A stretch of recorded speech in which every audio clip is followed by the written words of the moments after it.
पड़ गई थी। उनके शरीर का आधा हिस्सा काम नहीं करता था, लेकिन आंखें और दिमाग सब कुछ देखते और समझते थे। रुद्र प्रताप की शादी अभी कुछ दिन पहले ही हुई थी। उनकी पत्नी काव्या बेहद खूबसूरत और दिखने में बड़ी संस्कारी थी। मोहल्ले की औरतें भी उसे आदर्श बहू कहती थी। मंदिर जाना, पूजा पाठ करना और हर किसी के सामने सास की सेवा की तारीफें करना। कैप्टन रुद्र सिर्फ 1 महीने की छुट्टी लेकर आए थे और अब उन्हें फिर से 6 महीने के लिए समुद्र पर जाना था। जाते समय उन्होंने माँ का हाथ पकड़कर कहा, माँ तुम चिंता मत करना, काव्या तो है ना यहाँ, ये तो आपकी बेटी से भी बढ़कर है। ये तुम्हारा ख्याल रखेगी और अच्छे से देखभाल करेगी। कुसुम देवी कुछ बोल नहीं पाई, लेकिन उनके चेहरे पर चिंता साफ दिखाई दे रही थी। कैप्टन रुद्र प्रताप ने काव्या की तरफ देखा और कहा, काव्या, माँ अब तुम्हारी जिम्मेदारी है। काव्या ने तुरंत उनके पैर छुए और रोते हुए बोली, आप निश्चिंत होकर जाइए और थोड़ा जल्दी आने की कोशिश करना। अब ये सिर्फ तुम्हारी नहीं, मेरी भी माँ है। मैं इनका पूरा ख्याल रखूंगी। रुद्र प्रताप ने माँ का माथा चूमा और बोझल कदमों से घर से बाहर निकल गए। कुछ दिन तक तो सब कुछ ठीक चलता रहा। घर में नौकरानी आती, कुसुम देवी को दवाई समय पर दी जाती। जब भी मोहल्ले की कोई औरत काव्या से मिलने आती तो वो हर किसी को बताती थी कि वो सास की सेवा में बहुत व्यस्त रहती है। लेकिन जैसे जैसे दिन बीतते गए, काव्या का असली चेहरा सामने आने लगा। एक सुबह उसने चिढ़कर कहा, कब तक मैं इस बूढ़ी की देखभाल करती रहूंगी? आखिर मेरी भी तो अपनी जिंदगी है। उस दिन काव्या ने नौकरानी को भी काम पर आने से मना कर दिया। अब कुसुम का कमरा ज्यादातर बंद रहने लगा। खाना कभी समय पर मिलता तो कभी वो भी नहीं। पानी के लिए भी उन्हें घंटों इंतजार करना पड़ता। कुछ ही दिनों में उनकी हालत बदतर हो गई। घर के पीछे एक छोटा सा स्टोर रूम था, जिसमें पुराना सामान और टूटी हुई चीजें रखी जाती थी। उसमें कोई खिड़की भी नहीं थी। और फिर एक रात काव्या ने वो किया जिसकी रुद्र प्रताप ने कभी कल्पना भी नहीं की थी। काव्या ने उसकी माँ के बिस्तर को घसीटकर उस स्टोर रूम में डलवा दिया। और जब पड़ोस की औरतें कुसुम से मिलने उसका हालचाल पूछने आती तो काव्या उन्हें दरवाजे पर ही ये कहकर टाल देती कि माँ जी तो बहुत बीमार हैं और वो किसी से मिलना नहीं चाहती। 1-2 बार रिश्तेदार भी आए, लेकिन काव्या ने कुछ न कुछ बहाना बनाकर उन्हें भी टाल दिया। उसने धीरे धीरे रिश्तेदारों और पड़ोसियों में ये बात फैला दी थी कि माँ जी अब बहुत ज्यादा बीमार है। दिन बीतते गए। कुसुम देवी अब उस अंधेरे कमरे में अकेली पड़ी रहती। काव्या दरवाजे की जाली से कभी सूखी रोटी फेंक देती और कभी वो भी देना भूल जाती। पानी न मिलने की वजह से कुसुम देवी के होंठ सूख गए। वो काव्या को बार बार आवाज लगाती, लेकिन काव्या सुनकर भी अनसुना कर देती। उसकी जिंदगी अब बिल्कुल बदल चुकी थी। महंगे और स्टाइलिश कपड़े पहनना, ब्यूटी पार्लर जाना, शॉपिंग और पार्टियां करना। रुद्र प्रताप हर महीने जो पैसे भेजता था वो सब अपने ऊपर खर्च करती और पार्टियों में उड़ा देती। और पड़ोसियों को कहती थी कि माँ जी की दवाइयां बहुत महंगी आती हैं, सारा पैसा उन्हीं पर खर्च हो रहा है। रुद्र प्रताप हर संडे वीडियो कॉल करता था। उस दिन भी काव्या ने आईने के सामने बैठकर पहले हल्का सा मेकअप किया और फिर आंखों में ग्लिसरीन डालकर नकली आंसू तैयार किए और फोन को स्टैंड पर लगा दिया। उधर हजारों मील दूर समुद्र के बीच खड़े जहाज पर रुद्र प्रताप दिखाई दिया। उसने उदास लहजे में पूछा, काव्या तुम कैसी हो? काव्या की आंखों से नकली आंसू बहने लगे। उसने रोते हुए बताया, रुद्र, माँ अब बहुत कमजोर हो गई है, वो बस सोती रहती हैं। मैं तो दिन रात उनके पास ही रहती हूँ और उनकी सेवा में लगी रहती हूँ। रुद्र प्रताप की आवाज भर्रा गई। उसने कहा, काव्या तुम बहुत अच्छी हो, मैं तुम्हारा ये एहसान कभी नहीं भूलूंगा। काव्या ने सिसकते हुए कहा, नहीं रुद्र, ये तो मेरा फर्ज है। लेकिन रुद्र को क्या पता था कि उस वक्त उसकी माँ घर में नहीं, बल्कि एक अंधेरी कोठरी में कैद, भूख और प्यास से तड़प रही थी। फोन कटते ही रश्मि का चेहरा बदल गया। उसने आंसू पोंछे और हंसते हुए बोली, फर्ज? हाँ रुद्र, मैं बहुत बड़ा फर्ज निभा रही हूँ। वो उठी और धीरे धीरे घर के पीछे पहुंच गई। उसने दरवाजे का ताला खोला, लेकिन जैसे ही दरवाजा खुला तो अंदर से पेशाब की बदबू का तेज झोंका बाहर आया। अंदर फर्श पर गंदे और मेले कुचैले गद्दे पर कुसुम देवी पड़ी थी। वो अब काफी कमजोर हो चुकी थी। उन्होंने बड़ी मुश्किल से आंखें खोली। काव्या को देखकर उनके होंठ हिले। पानी, मुझे पानी दे दो। काव्या ने नफरत से कहा, बुढ़िया तू तो हर वक्त पानी पानी चिल्लाती रहती है, मैं तुम्हारी नौकरानी नहीं हूं। वो उन्हें पानी दिए बिना ही बाहर निकल गई और दरवाजा बंद कर दिया। स्टोर रूम में फिर से अंधेरा छा गया। समय बीतता रहा। उधर रुद्र प्रताप का जहाज अपना काम खत्म करके वापसी की तैयारी कर रहा था। 2 हफ्ते पहले ही उनका मिशन पूरा हो गया था। घर जाने की बात सुनकर रुद्र के चेहरे पर मुस्कान आ गई। उसने सोचा, कि वो इस बार बिना बताए घर जाएगा। माँ और रश्मि दोनों को सरप्राइज देगा। ठीक 2 दिन बाद दोपहर का समय था। जयपुर के वैशाली नगर की उस गली में एक टैक्सी आकर रुकी। रुद्र प्रताप नीचे उतरा तो हैरान रह गया। घर के मेन गेट पर ताला लगा था। उसने जेब से पुरानी चाबी निकाली और दरवाजा खोला। घर में अजीब सा सन्नाटा था। उसने मुस्कुराकर आवाज लगाई, माँ देखो मैं आ गया। लेकिन माँ ने कोई जवाब नहीं दिया। वो सीधे माँ के कमरे की तरफ बढ़ा। लेकिन जैसे ही उसने दरवाजा खोला तो उसके पैरों तले से जमीन निकल गई। वो कमरा अब माँ का कमरा नहीं लगता था, बल्कि वो कमरा अब एक बेहतरीन ड्रेसिंग रूम में बदल चुका था। जहां कभी उसकी माँ का मेडिकल बेड हुआ करता था, अब वहां अलमारी खड़ी थी। दीवारों पर काव्या के महंगे कपड़े टंगे हुए थे। सामने ही रैक में उसके ब्रांडेड जूते और रंग बिरंगे सैंडल रखे थे, और एक कोने में ड्रेसिंग के पास मेकअप का सामान भरा पड़ा था। अब उस कमरे में रुद्र की बीमार माँ की मौजूदगी का कोई भी निशान नहीं था। रुद्र का गला सूख गया। वो एक एक करके पूरे घर में ढूंढने लगा। किचन, बरामदा, गेस्ट रूम, यहां तक कि उसने छत भी देख डाली, लेकिन उसे माँ नजर नहीं आई। वो घबराकर घर से बाहर निकल आया। लेकिन हैरानी की बात यह थी कि काव्या भी घर पर नहीं थी। पूरे घर में अजीब सा सन्नाटा था। तभी अचानक घर के पीछे से बहुत हल्की सी किसी के खांसने की आवाज उसके कानों में पड़ी। वो ठिठक गया। उसने सांस रोककर ध्यान से सुना। वो आवाज फिर आई। कैप्टन रुद्र धीरे धीरे उस तरफ बढ़ा, लेकिन जैसे ही वो स्टोर रूम के पास पहुंचा तो हैरान रह गया, क्योंकि आज उसने पहली बार उस स्टोर रूम पर ताला लगा हुआ देखा था। उसे कुछ शक होने लगा, लेकिन जैसे ही वो दरवाजे के पास पहुंचा तो उसे तेज बदबू महसूस हुई। वहां से सड़े हुए कपड़ों, दवा और पेशाब की मिलीजुली गंध आ रही थी। उसके हाथ कांपने लगे। वो बड़बड़ाया, यहां से आवाज कैसे आ सकती है? उसने दरवाजा खोलने की कोशिश की, लेकिन ताला लगा हुआ था। अब उसकी बेचैनी डर में बदल चुकी थी। उसने इधर उधर नजर दौड़ाई और पास पड़ी लोहे की एक भारी रोड उठा ली। उसने पूरी ताकत से ताले पर वार किया। 1-2 वार में ही ताला टूट गया। रुद्र प्रताप ने कांपते हाथों से दरवाजा खोला। अंदर अंधेरा था, लेकिन जैसे ही बाहर की रोशनी अंदर गई तो वहां का दृश्य देखकर कैप्टन रुद्र प्रताप का दिल धक से रह गया। फर्श पर एक गंदे से गद्दे पर एक बेहद दुबली सिकुड़ी हुई आकृति पड़ी थी। शरीर पर मैले कुचैले कपड़े, बाल बिखरे हुए और चेहरा इतना सूख चुका था कि उन्हें पहचानना भी मुश्किल हो रहा था। वो कुसुम देवी थी। रुद्र ने चिल्लाकर कहा, माँ! दरवाजे से आती रोशनी से कुसुम की आंखें चुंधिया गई। उन्होंने डरते हुए अपने दोनों हाथ आगे कर लिए, जैसे किसी मार से बचने की कोशिश कर रही हो। उन्होंने कांपती आवाज में कहा, मुझे मत मारो, अब तो मैं बिल्कुल चुप हूं। मैंने तो आज पानी भी नहीं मांगा। ये शब्द सुनकर रुद्र का दिल टूटकर बिखर गया। वो दौड़कर उनके पास पहुंचा और उनके सामने घुटनों के बल बैठ गया। उसने माँ को सीने से लगा लिया और कहा, माँ, मैं हूं रुद्र। उसकी आवाज भर्रा गई।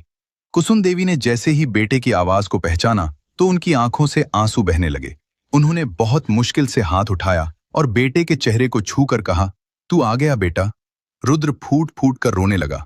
उसे समझ नहीं आ रहा था कि उसकी माँ ने इतने दिन किन हालातों में बिताए होंगे और इस हालत में वो जिंदा कैसे थी। उनके शरीर पर घाव थे और होठ भी फटे हुए थे। उसने तुरंत माँ को गोद में उठाया और उन्हें अपने कमरे में ले आया। रुद्र प्रताप ने उन्हें बिस्तर पर लिटाया और फिर सहारा देकर पानी पिलाया। कुछ देर बाद उसने डॉक्टर को फोन किया। डॉक्टर जल्दी जल्दी उनके घर पहुंचा। कुसुम देवी की हालत को देखकर वो भी चौंक गया। जांच करने के बाद डॉक्टर ने गंभीर लहजे में कहा, अगर आप 2-3 दिन और नहीं आते तो शायद इनका बचना मुश्किल हो जाता। डॉक्टर दवाई देकर चला गया। दवा के असर से कुसुम देवी को नींद आ गई। रुद्र प्रताप कुर्सी पर बैठा हुआ घंटों तक उन्हें देखता रहा। धीरे धीरे रात होने लगी। करीब 9 बजे के आसपास मेन गेट की घंटी बजी। फिर चाबी घूमने की आवाज आई। दरवाजा खुला और काव्या अंदर आई। वो बेहद खुश नजर आ रही थी। आज भी उसके हाथ में शॉपिंग बैग्स थे और चेहरे पर मुस्कान थी। लेकिन जैसे ही उसने अपने कमरे में बैठे कैप्टन रुद्र प्रताप सिंह को देखा तो उसके कदम रुक गए। आप तो अगले हफ्ते आने वाले थे। उसकी आवाज लड़खड़ाने लगी। रुद्र ने नफरत से उसकी तरफ देखते हुए पूछा, माँ कहाँ है? काव्या सन्न रह गई, लेकिन फिर उसने खुद को संभाला और कहा, माँ तो अपने कमरे में सो रही हैं। उन्हें दवाइयों की वजह से नींद बहुत आती है। रुद्र प्रताप धीरे धीरे खड़ा हुआ। उसकी आंखों में नफरत और गुस्सा देखकर काव्या घबरा गई। वो उसके पास आया और उसके बालों को मुट्ठी में पकड़ लिया। काव्या दर्द से चीख उठी, आह रुद्र, ये क्या कर रहे हो? लेकिन रुद्र प्रताप सिंह अब फैसला कर चुका था। उसने गरजते हुए कहा, चलो मैं ही तुम्हें दिखाता हूं माँ कहाँ है। वो उसे बालों से पकड़कर घसीटते हुए घर के पीछे ले जाने लगा। काव्या लगातार बोलती जा रही थी, रुद्र, मैंने क्या किया है, छोड़ो मुझे। लेकिन रुद्र प्रताप उसे घसीटते हुए उस स्टोर रूम के सामने ले गया। उसने काव्या का चेहरा जबरदस्ती उस खुले दरवाजे के आगे कर दिया। अंदर से आती तेज बदबू काव्या के नाक से टकराई तो उसने नाक सिकोड़ ली और पीछे हटने की कोशिश करने लगी, लेकिन रुद्र प्रताप ने उसे कसकर पकड़ रखा था। उसने धीमी आवाज में कहा, देखो, ध्यान से देखो। काव्या की नजर जैसे ही अंदर गई तो उसके चेहरे का रंग उड़ गया। गंदा फर्श, दीवारों पर धब्बे, वो सब उसकी आंखों के सामने था। उसने जानबूझकर अनजान बनते हुए कहा, लेकिन यहां तो कबाड़ रखा था। रुद्र प्रताप जोर से हंसा और बोला, कबाड़? मेरी माँ तुम्हारे लिए कबाड़ थी? काव्या बोली, आप गलत समझ रहे हैं, मैं तो उनकी सेवा कर। लेकिन रुद्र प्रताप ने उसकी बात पूरी होने से पहले ही उसे अंदर धक्का दे दिया। काव्या लड़खड़ाकर उस गद्दे पर गिर पड़ी। उसके हाथ और कपड़े गंदे हो गए। बदबू इतनी तेज थी कि उसे उल्टी और घबराहट होने लगी। वो तेजी से उठी और बाहर निकलने लगी, लेकिन दरवाजे पर रुद्र प्रताप सिंह खड़ा था। उसने गरजते हुए कहा, नहीं काव्या, आज तुम यहीं रहोगी। ये सुनकर काव्या सहम गई। उसकी आंखों में डर साफ दिखाई दे रहा था। वो फिर से दरवाजे की तरफ बढ़ी और बोली, तुम पागल हो गए हो क्या? मुझे बाहर जाने दो। लेकिन रुद्र ने उसे दोबारा अंदर धकेल दिया। उसने बाहर से दरवाजा बंद किया और कुंडी लगा दी। अंदर काव्या चिल्ला रही थी, रुद्र, जल्दी दरवाजा खोलो, नहीं तो मैं पुलिस को बुलाऊंगी। उसने शांत लहजे में कहा, काव्या, पुलिस तो जरूर आएगी, लेकिन सुबह 8 बजे। काव्या ने घबराकर पूछा, क्या मतलब? रुद्र प्रताप ने कहा, मतलब ये कि मैं खुद पुलिस को बुलाऊंगा और उन्हें बताऊंगा कि तुमने मेरी मां के साथ क्या किया है। ये सुनते ही काव्या पागलों की तरह दरवाजा पीटने लगी और चिल्लाने लगी, नहीं रुद्र, ऐसा मत कीजिए, हम बैठकर बात कर सकते हैं। काव्या रोने लगी। अब उसकी बातों में वो घमंड नहीं था जो कुछ देर पहले था। रुद्र प्रताप कुछ देर दरवाजे के बाहर खड़ा रहा। अंदर से रोने और खांसने की आवाजें आ रही थी। उस बंद कमरे के अंदर काव्या को पहली बार एहसास हुआ कि अकेलापन क्या होता है। हर आवाज उसे डराती थी। उसे प्यास लग रही थी, लेकिन वहां पर पानी नहीं था। वो दरवाजा पीटते पीटते थक गई। धीरे धीरे उसकी आवाज बैठने लगी। उसे समझ आ गया था कि इस घुटन में एक एक मिनट कितना भारी है। उधर रुद्र प्रताप अपनी मां के पास बैठा था। वो बार बार उनकी सांस चेक करता, उनके माथे पर हाथ फेरता और खुद को संभालने की कोशिश करता। उसने तय कर लिया था कि वो काव्या को नहीं छोड़ेगा और जो भी करेगा कानून के तहत करेगा। धीरे धीरे रात बीत गई। सुबह की हल्की रोशनी खिड़की से अंदर आने लगी। ठीक 8 बजे घर की घंटी बजी। रुद्र प्रताप ने दरवाजा खोला तो सामने पुलिस खड़ी थी। उनके साथ एक महिला कांस्टेबल और एक डॉक्टर भी था। रुद्र प्रताप बिना कुछ कहे उन्हें अंदर ले गया। उसने स्टोर रूम की तरफ इशारा किया। पुलिस इंस्पेक्टर ने दरवाजा खोला। अंदर बैठी काव्या की हालत खराब हो चुकी थी। उसका मेकअप उतर चुका था, कपड़े गंदे हो चुके थे और आंखों में रात की दहशत साफ दिख रही थी। जैसे ही उसने पुलिस को देखा तो वो रोते हुए बोली, सर, इन्होंने मुझे सारी रात यहां बंद करके रखा है, ये पागल हो गए हैं। लेकिन इंस्पेक्टर ने सख्त नजरों से उसे देखा और पूछा, वैसे ये कमरा किस लिए इस्तेमाल होता था? काव्या चुप हो गई। रुद्र प्रताप ने उन्हें सारी बात बताई। डॉक्टर ने कमरे की हालत देखी और सिर हिला दिया। पुलिस ने तुरंत काव्या को अरेस्ट कर लिया। उसके हाथों में हथकड़ी लगाई गई। जब पुलिस उसे बाहर ले जा रही थी तो रुद्र प्रताप दरवाजे पर खड़ा था। उसने एक बार भी उसकी तरफ नहीं देखा। वो काव्या से हर रिश्ता खत्म कर चुका था। पुलिस काव्या को लेकर बाहर निकल गई। रुद्र प्रताप उन्हें जाते हुए देखता रहा। उसने दरवाजा बंद किया और अंदर आ गया। उसने काव्या को जी जान से चाहा था, लेकिन मां से बढ़कर नहीं। उसे डॉक्टर की वो बात याद आई, अगर आप थोड़े दिन और नहीं आते तो इनका बचना मुश्किल हो जाता। उसने मां के चेहरे को गौर से देखा। उसकी आंखों में आंसू आ गए। आज महीनों बाद उनका चेहरा थोड़ा शांत लग रहा था। उन्होंने ममता भरी नजरों से बेटे की तरफ देखा। रुद्र प्रताप ने उनका हाथ अपने हाथों में थाम लिया। ये वही हाथ थे जो बचपन में उसे सहारा दिया करते थे, लेकिन आज उन हाथों को उसके सहारे की जरूरत थी। रुद्र प्रताप ने धीमी आवाज में कहा, मां, आप फिक्र न करो, अब सब ठीक हो जाएगा। उसने झुककर मां के माथे को चूमा। उस वक्त वो कोई कप्तान नहीं था। उस वक्त वो एक बेटा था जो अपनी मां को खोते खोते बचा पाया था।